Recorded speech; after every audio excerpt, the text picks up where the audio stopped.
दोस्तों, आज के इस वीडियो में आपको दिखाने वाले हैं कि आप जाति प्रमाण पत्र यानी कि कास्ट सर्टिफिकेट को कैसे ऑनलाइन अप्लाई कर सकते हैं। इस वीडियो में आपको लेटेस्ट प्रोसेस से बताने वाला हूं, जिसे आप अपने मोबाइल की मदद से कर सकते हैं। यही नहीं, आप इस सर्टिफिकेट को ऑनलाइन जनरेट करने के बाद डाउनलोड कैसे करें, ये भी मैं इस वीडियो में आपको बताने वाला हूँ। इसके साथ ही आपका जो सर्टिफिकेट रहेगा, इसमें आपको ऑनलाइन यानी कि आपको ऑनलाइन तरीके से इसमें आपको ई साइन आपको मौजूद मिलेगा, यानी कि आपको इसमें फिजिकल तरीके से किसी भी अधिकारी के किसी साइन और मोहर की जरूरत नहीं पड़ेगी। तो मैं दर्शक बंसल स्वागत है आपको बंसल जी टेक इन्फो में। तो चलिए वीडियो को शुरू करते हैं। सर्च करना है डिस्ट्रिक्ट, तो हमारे सामने इसकी जो ऑफिशियल वेबसाइट है आ जाएगी। वैसे इस पोर्टल का जो लिंक है हमने वीडियो के डिस्क्रिप्शन में और पिन कमेंट के अंदर भी आपको दे रखा है, जहाँ से भी आप डायरेक्टली इस पोर्टल पर आ सकते हो। अब हमें एक नया सर्टिफिकेट बनाना है, तो जिसके लिए हम लॉगिन के टैब पर क्लिक करेंगे और सिटीजन लॉगिन इस आदि का जो ऑप्शन मिलता है, इस ऑप्शन पर क्लिक करेंगे। अब यहाँ पर आप सभी को यूजर आईडी और पासवर्ड दर्ज करने के लिए बोला जाएगा। अगर आप फर्स्ट टाइम आ रहे हो तो आप सभी के पास में यूजर आईडी पासवर्ड होगा नहीं, तो आपको एक क्रिएट करना होगा। इसके लिए नवीन उपयोगकर्ता पंजीकरण का एक ऑप्शन मिलेगा, तो हमें इसी ऑप्शन पर क्लिक करना है। जैसे हमने क्लिक किया तो सबसे पहले तो यहाँ पर एक लॉगिन आईडी यूनिक क्रिएट करने के लिए बोला जाएगा, जिसमें कि आप अपना नाम और इसी इसी के साथ में कुछ नंबर्स को मिक्स करके आपको एक यूनिक यूजर आईडी सेट करनी है। उपलब्धता की जांच करेंगे ऑप्शन पे अगर आप क्लिक करोगे तो उसकी जो अवेलेबिलिटी है यहाँ पर दिख जाएगी। जैसे कि ये जो आईडी है यह उपयोग के लिए अवेलेबल है। हम ओके के ऑप्शन पर क्लिक करेंगे। अब बाकी की इन्फॉर्मेशन आपको अपना नाम दर्ज करना है, अपनी डेट ऑफ बर्थ दर्ज करना है, अपना पता दर्ज करना है, पिन कोड एंटर करना है और इसके बाद में अपना मोबाइल नंबर दर्ज करना है। ईमेल आईडी दर्ज कर लेना है। यहाँ पर जो कैप्चा कोड दिखेगा, इस कैप्चा कोड को सेम दर्ज करना है और सबमिट के टैब पे क्लिक करना है। अब यहाँ पर लॉगिन आईडी क्रिएट होने के बाद में आपको लॉगिन करना है। तो इस टैब पे आपको क्लिक करोगे तो अपने जो यूज़र नेम सेट किया था वह आपको यहाँ पर दर्ज करना है। पासवर्ड आपने खुद से सेट नहीं किया तो पहली बार गवर्नमेंट की तरफ से आपको मिलता है, तो अपने फ़ोन में मैसेज के माध्यम से आता है। जो नंबर आपने दर्ज किया होगा आपको वहाँ से एक देख करके दर्ज करना है। कैप्चा कोड दिखाया गया है, सेम बॉक्स के अंदर आपको एंटर करना है और सबमिट के टैब पे क्लिक करना है। तो यहाँ पर पहली बार अगर आप ये काम करोगे तो एक बार पासवर्ड को चेंज करने के लिए बोला जाएगा, यानी कि गवर्नमेंट की जो तरफ से जो पासवर्ड मिला है उसको रिप्लेस करके नया पासवर्ड आपको यहाँ पर सेट करना है। तो जो पुराना पासवर्ड है यहाँ पर दर्ज करोगे, नया जो पासवर्ड है आप रखना चाहते हो।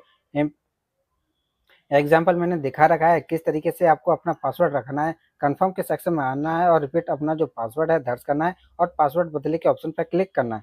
तो इस तरीके से एक नया जो पासवर्ड है वो सेट हो चुका है और पोर्टल के अंदर भी हम लॉगिन हो चुके हैं। अब यहाँ पर हमें एक नया सर्टिफिकेट बनाना है, तो इसके लिए यहाँ पर आवेदन पत्र के सेक्शन में आना है। यहाँ पर जाति प्रमाण पत्र को बनाने के लिए दो ऑप्शन आपको मिलेंगे, जिसमें कि एक ऑप्शन है हिंदी वाला, दूसरा है अंग्रेजी वाला। तो जिस भी लैंग्वेज के अंदर आप अपना सर्टिफिकेट बनाना चाहते हो आपको सिलेक्शन करना है। तो हमने यहाँ पर हिंदी के ऑप्शन पर क्लिक किया है। अब जैसे आप क्लिक करोगे तो आप सभी के सामने एक आधार ऑथेंटिकेशन का जो ऑप्शन है आ जाएगा। यह पहले नहीं आता था, अभी ये जो ऑप्शन आया है जिसमें आपको अपना जो आधार नंबर है दर्ज करना है। बेसिकली फास्ट ट्रैक मोड से भी जो अभी सर्टिफिकेट बन रहे हैं, जिसमें कि बिना किसी लेखपाल के अप्रूवल के आपको जो सर्टिफिकेट है वो जनरेट हो जाता है। तो इसके लिए आधार के जरिए ऑथेंटिकेशन करना होगा। तो यहाँ पर हम अपना आधार नंबर दर्ज करेंगे, कैप्चा कोड सेम दर्ज करेंगे, माय आधार धारक इस ऑप्शन पर क्लिक करके सबमिट करेंगे तो आपके आधार जाएगा। यहाँ पर आपको दर्ज करना है और सबमिट के टैब पर क्लिक करना है। तो अब आप देखोगे कि आधार से ऑथेंटिकेशन हो करके हमारे सामने एप्लीकेशन का जो फॉर्म है वह यहाँ पर आ चुका है। यहाँ पर आप देखोगे कि आपका जो नेम है आधार वाला ही यहाँ पर आने वाला है, यानी कि आधार से ऑथेंटिकेशन जब आप करोगे तो आपके फॉर्म के अंदर आपका जो नाम है ऑटोमेटिक आ जाएगा। इसको आप चेंज नहीं कर पाओगे। बाकी की जो इन्फॉर्मेशन है हम मैनुअली दर्ज कर सकते हैं। जैसे कि सबसे पहले तो आपको सिलेक्शन करना है कि आप शहरी क्षेत्र से हो या ग्रामीण क्षेत्र से हो, हमने चूज़ किया है। तो और पिता पति जिसका भी नाम आपको दर्ज करना है, सिलेक्शन करना है और उनका जो नाम है यहाँ पर आपको दर्ज करना है। तो यहाँ पर हिंदी के अंदर ही हमें फिल करना है। इसके बाद में माता का नाम हमें दर्ज करना होगा। अगला सेक्शन मिलेगा वर्तमान पता का। तो यहाँ पर सबसे पहले तो हाउस नंबर, बिल्डिंग, अपार्टमेंट का जो भी नाम है यहाँ पर आपको दर्ज करना है। अगर आप ग्रामीण क्षेत्र से हो तो सबसे पहले तो विलेज का नाम, इसके बाद में ग्राम सभा का नाम नाम है यहाँ पर दर्ज करना है और पोस्ट ऑफिस का जो नेम है यहाँ पर दर्ज करना है। अपना जनपद चुन चुन लेना है और विलेज का जो नाम है इस लिस्ट में से चूज कर लेना है। इसके बाद में आपको अपना जो मोबाइल नंबर दर्ज करना है। ऑप्शन यहाँ पर दिखेगा स्थायी पता वाला, यहाँ पर एक टिक करके ने का एक ऑप्शन दिखता है, यानी कि जो ऊपर पता आपने दर्ज किया था वह आपको वर्तमान पता है। अगर आपके केस में परमानेंट एड्रेस कुछ डिफरेंट है, तो जैसे कि आप काम के सिलसिले में किसी दूसरे लोकेशन पर रह रहे हो और आपका घर का जो होम पता है वो कोई दूसरा है, तो यहाँ पर उस केस में आप दर्ज कर सकते हो। अगर आपके केस में दो एड्रेस है, मेरे केस में जैसे कि सेम ही है, तो हम यहाँ पर उपरोक्त की टैब पर क्लिक करेंगे। तो अब आप देखोगे कि यहाँ पर ऑटोमेटेड ऊपर से जो पता है वही कॉपी हो करके आ चुका है। तो यानी कि इसके बाद में प्रमाण पत्र बनाने का प्रारूप हिंदी में रहेगा। यहाँ पर पहले से सेलेक्ट हो करके आ चुका है। अगला ऑप्शन मिलेगा श्रेणी का, जहाँ पर आप SC ST OBC जिस भी कैटेगरी से आप आते हैं आपको यहाँ पर सिलेक्शन करना है। जैसे कि यहाँ पर पिछड़ा वर्ग वाला जो ऑप्शन दिया गया है, अगर आप OBC से आते हो तो यह सिलेक्ट करोगे। अनुसूचित जाति यानी कि SC कैटेगरी से हो, अनुसूचित जनजाति ST कैटेगरी हो, तो आपको यहाँ पर सेलेक्ट करना है। इसके बाद में जाति की एक पूरी लिस्ट आ जाएगी। तो इस कैटेगरी के अंदर जो भी जाति होंगे पूरी लिस्ट यहाँ पर दी गई है। तो कई बार क्या होता है कि अगर आप कैटेगरी अपनी नहीं पता है तो जाति के अंदर आना है, आपकी जो जाति है वो यहाँ पर नहीं मिलती है, तो दोबारा से जाकर के अपनी जो श्रेणी है वो चेंज कर सकते हो। तो यहाँ पर मैंने इस तरीके से सिलेक्शन कर लिया। अब इसके बाद में प्रमाण पत्र बनाने का कारण, तो किस कार्य के अंदर आपको लगाना है इस प्रमाण पत्र को, तो जैसे कि यहाँ पर आप बता सकते हो कि आवश्यक कार्य हेतु यहाँ पर हमसे पूछा जा रहा है कि क्या इससे पहले कोई प्रमाण पत्र जारी हुआ है। तो अगर आपने इससे पहले भी कोई प्रमाण पत्र बनवाए हो तो आपको बताना होगा, जिससे कि क्या है कि पुराना नंबर यहाँ पर दर्ज करने के लिए बोला जाएगा। लेकिन मेरे केस में जैसे कि बना नहीं है तो मुझे देने की ज़रूरत नहीं है। और अभी आप देखोगे कि फैमिली आईडी ऑटोमेटिक आपके आधार के जरिए फैच होकर के आ जाती है। यानी कि आपका जो राशन कार्ड है, अगर आप बना हुआ है या फिर फैमिली आईडी का रजिस्ट्रेशन आपका हो चुका है, तो आप देखोगे कि इसके हिसाब से यहाँ पर आपकी जो फैमिली आईडी है वह फैच होकर के आ जाएगी। यह जो फैमिली आईडी है अगर आपके केस में फैच होकर के आ रही है तो आपका जो सर्टिफिकेट वह जल्दी से भी बन सकता है, क्योंकि तो यहाँ पर अब हमने क्या करना है कि संलग्न शीर्षक के सेक्शन में आना है। यहाँ पर एक ऑप्शन आपको दिखेगा जिसके अंदर आधार की जो फोटो है भाई, अगर आप अपने सर्टिफिकेट में प्रिंट कराने चाहते हो तो इस ऑप्शन पर टिक कर सकते हो, जिसमें कि आधार की जो फोटो है भाई आपकी लग करके आपकी सर्टिफिकेट पर आएगी। लेकिन यह तभी टिक करना है जब आपकी लेटेस्ट फोटो आपके आधार कार्ड पर हो। अगर आपकी पुरानी फोटो है तो मैन्युअली आप जो फोटो है वह आपको अपलोड कर लेना है।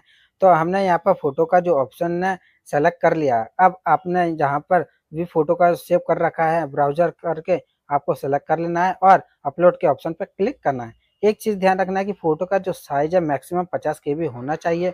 अगर इससे ज़्यादा का साइज का है तो आप अपलोड नहीं कर पाओगे। अब इसके बाद में बारी आती है डॉक्यूमेंट्स को अपलोड करने की, तो जिसके अंदर सबसे पहले तो एक सेल्फ डिक्लेरेशन का ऑप्शन यहाँ पर मिलेगा, यानी कि स्व प्रमाणित घोषणा पत्र, ये आपको अपलोड करना होगा। यह घोषणा पत्र मैं आपको वीडियो में डिस्क्रिप्शन में दे दूंगा, जहाँ पर आपको क्या करना है कि सबसे पहले तो प्रिंट कर लेना है। अगर प्रिंट नहीं है तो किसी साइबर कैफे पर जाकर के इसे आप प्रिंट करा सकते हो। इसके अंदर बेसिकली आपको अपना नाम पता और मेंशन करना है, अपना जाति लिखना और सिग्नेचर करके आपको यहाँ पर यह जो सर्टिफिकेट है स्कैन करके अपलोड करना है।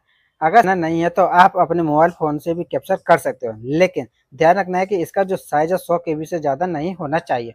तो अगर आपका साइज फाइल का ज़्यादा है तो यह भी आप उसी तरीके से रिसर्च कर सकते हो। तो अब हम यहाँ पर चूज़ फाइल के ऑप्शन पर क्लिक करेंगे, इसको सेलेक्ट कर लेंगे, अपलोड कर लेंगे। तो यह भी आप देखोगे कि डॉक्यूमेंट्स अपलोड हो चुका है। जितने भी डॉक्यूमेंट्स अपलोड होते जाएंगे यहाँ पर कुछ इस तरीके से इस बॉक्स में आपको करके आ जाएगा। अब हमें एक आईडी प्रूफ अपलोड करना है, जिसके लिए हम यहाँ पर एक अन्य के ऑप्शन पर क्लिक करेंगे और अपना नाम, आधार कार्ड, ड्राइविंग लाइसेंस और वोटर आईडी कार्ड जो भी डॉक्यूमेंट दे रहे हैं आपको यहाँ पर नाम मेंशन करना है। जैसे कि हम आधार दे रहे हैं तो यहाँ पर हम आधार लिख देंगे और चूज़ फाइल के ऑप्शन पर क्लिक करके आधार की जो कॉपी है वो है यहाँ पर अपलोड कर देंगे। हमें दर्ज कार्य के ऑप्शन पर क्लिक करना है तो हमारे सामने एक समरी पेज आ जाएगा, जहाँ पर जो भी फॉर्म के अंदर अभी तक आपने इन्फॉर्मेशन दर्ज की है इसका एक बार अच्छे से तरीके से मिलान कर लेना है। मेरे केस में सारी चीज़ें सही हैं तो अटैचमेंट मैंने लगाए हैं वह भी यहाँ पर लिख देंगे। हमें आगे बढ़ने के लिए सेवा शुल्क भुगतान के लिए क्लिक करना है, इस ऑप्शन पर क्लिक करना है। अब आप सभी के सामने एक एप्लीकेशन नंबर जनरेट होकर के आ जाएगा। ये जो एप्लीकेशन है सबसे पहले तो आपको नोट करके रख लेना है अपने पास में। तो हमने यहाँ पर सबमिट के टैब पर क्लिक किया, प्रोसीड विद पेमेंट के ऑप्शन पर क्लिक करेंगे। 15 रुपये की फीस आपको पेमेंट करनी होगी, जिसके लिए कई सारे मेथड आ जाएंगे। Net banking, UPI ID, QR code, जिस भी मेथड से आपको पेमेंट करना है आप यहाँ पर सेलेक्ट करके कर सकते हो। जैसे कि छोटा सा पेमेंट तो आप क्यूआर कोड के जरिए हम आसानी से यूपीआई से पेमेंट कर सकते हैं। हम सिलेक्शन करेंगे और यह क्यूआर कोड आ जाएगा, इसको आपको स्कैन करना है और इस तरीके से स्कैन करके आप इसको पेमेंट कर सकते हो। आपके सामने आ सकता है, यानी कि पेमेंट करने के बाद सक्सेस मैसेज अगर आपको नहीं आया तो कुछ स्टेप और आपको उठाने हैं। वो क्या है, तो दोबारा से आपको पोर्टल पर आना है। अभी आपने जो एप्लीकेशन फॉर्म दर्ज किया है उसका स्टेटस जानने के लिए सेवा शुल्क भुगतान के सेक्शन में आना है। तो आप सभी से आपका जो एप्लीकेशन नंबर है मांगा जाएगा, जो कि मैंने आपको नोट कराया था। यहाँ पर आपको दर्ज करना है। जैसे हमने सबमिट के ऑप्शन पर क्लिक किया तो हमारे सामने उस फॉर्म की जो कंप्लीट डिटेल है वो यहाँ पर आ जाएगी।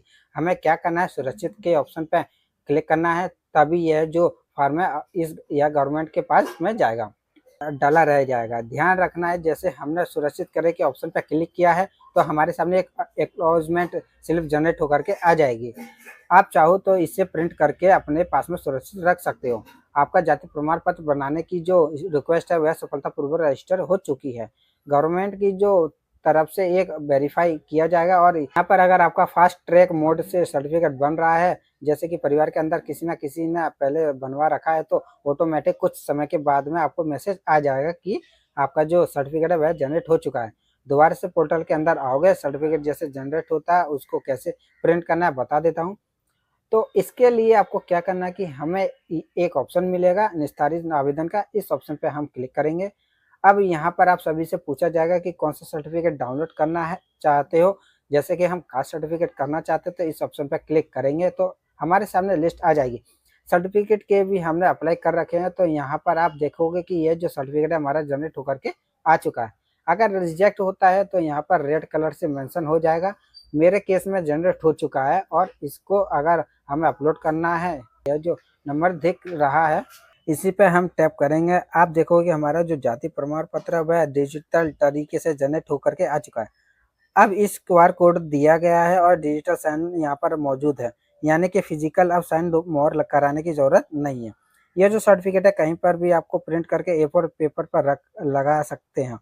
तो देखा आपने, इस तरीके से हम जाति प्रमाण पत्र खुद से ही ऑनलाइन अप्लाई कर सकते हैं। तो इस तरह से आप अपने जाति प्रमाण पत्र को ऑनलाइन अप्लाई कर सकते हैं अपने मोबाइल की मदद से। अगर वीडियो अच्छा लगा तो वीडियो को लाइक करें, कमेंट करें। अगर आप चैनल पर नए तो चैनल को सब्सक्राइब जरूर करें और बेल आइकन दबाना ना भूलें, ताकि इस तरह की इन्फॉर्मेटिव वीडियो हम आप तक पहुंचा सके। मिलते हैं अगले वीडियो में, तब